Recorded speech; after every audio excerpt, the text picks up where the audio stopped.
The CEO of Starbucks went on a podcast this week and said that the K-shaped economy isn't real. Now, he used those exact words.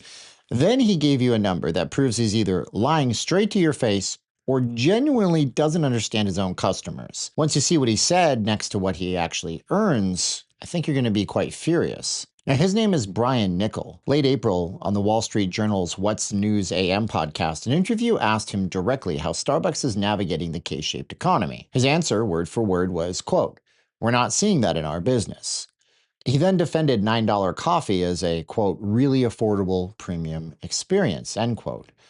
A, quote, "moment of escapism for consumers across all income levels." Now, this is the cleanest K-shaped case study of 2026.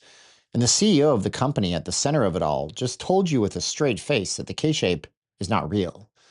And here's where the story gets surgical, though. Because 6 days later, on April 29th, Starbucks dropped its Q2 numbers, and Niccol used them as proof. Revenues, $9.3 billion, up 9% year over year. Their U.S. comp store sales were up 7.1%. This ended a 7-quarter losing streak. Wall Street called him the retail Messi. The stock hit a 52-week high of $107 plus.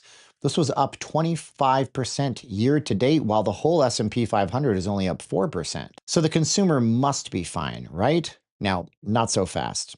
Let's watch this. In March of 2026, the average retail price of ground roast coffee in America hit $9.61 a pound. Now that's up 30.5% year over year, according to the Bureau of Labor Statistics. In that same month, real average hourly earnings, they went down by 0.6%. The CPI, it spiked at 0.9% in a single month, the largest jump since June of 2022. So no, the consumer didn't get richer.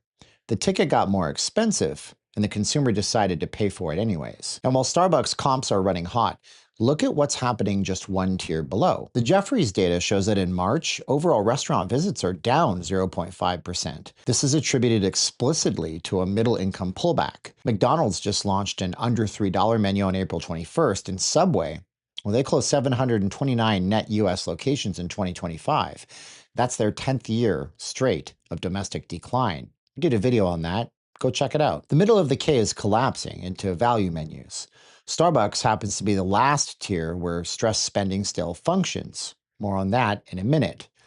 Now, wait until you see, though, what he makes while he's telling you all this. Brian Niccol's total compensation for 2025 per Starbucks' own filings, $97.8 million. The median Starbucks employee salary, $14,674 a year.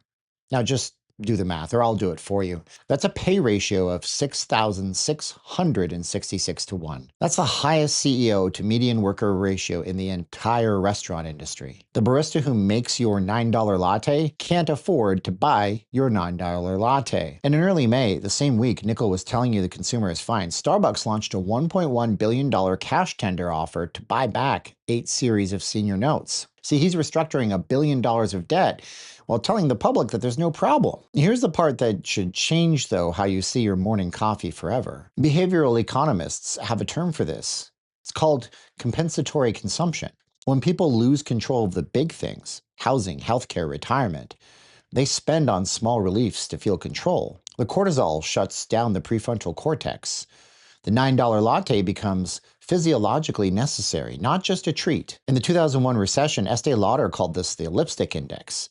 Cheap luxuries surge while everything else collapses. The 2026 version of Lipstick Index isn't a $4 lipstick. It's a $9 cold brew. The price tier itself has been forced upward by 25 years of compounding inflation. Matter of fact, Gallup just reported 67% of Americans are now more afraid of running out of money than they are of dying. 55% say their finances are getting worse, the highest reading in the 25-year history of that survey. A quick break, though, because this all connects to something bigger. I'll get to that big picture in a few seconds, but if you're watching channels like this one, you already know the macro picture is broken. You're probably also tired of spending close to $10 on a coffee. The hard part is doing something about it. That's actually why I personally created 1K a day. It's a futures trading course, 11 sections, 105 videos. It's 23 hours plus of content. It shows you the actual systemic edge most retail traders never get taught. It's not theory. There's no pictures of me next to a rented Ferrari to try to convince you. It's just a repeatable framework with risk management, prop firm strategies, and a full psychology module so you stop blowing up accounts every time the news cycle shakes you. You get lifetime access. It's a 30-day money-back guarantee. So use the promo code K-shaped at 1kaday.diy and you get the whole course for $199 instead of $2,000. Links are in the pinned comment below. See, because Starbucks isn't proof the consumer is healthy. Starbucks is proof the consumer is so squeezed that they're paying $9 for 6 minutes of normalcy. So here's the K Niccol refuses to see. Top of the K. Institutional shareholders, executives like him, collecting $97.8 million. Bottom of the K. The customer paying $9 with a real wage that fell last month, and the barista earning $14,000 plus a year. It's the same green logo, just two opposite economies. When the CEO says no K-shape, what he means is, I can't see the K-shape from where I'm at. He didn't disprove the thesis. He proved that he is the thesis. The most expensive endorsement of the K-shape ever delivered on a podcast. So comment with one word. Are you cutting back on Starbucks? Are you keeping it as your last small luxury?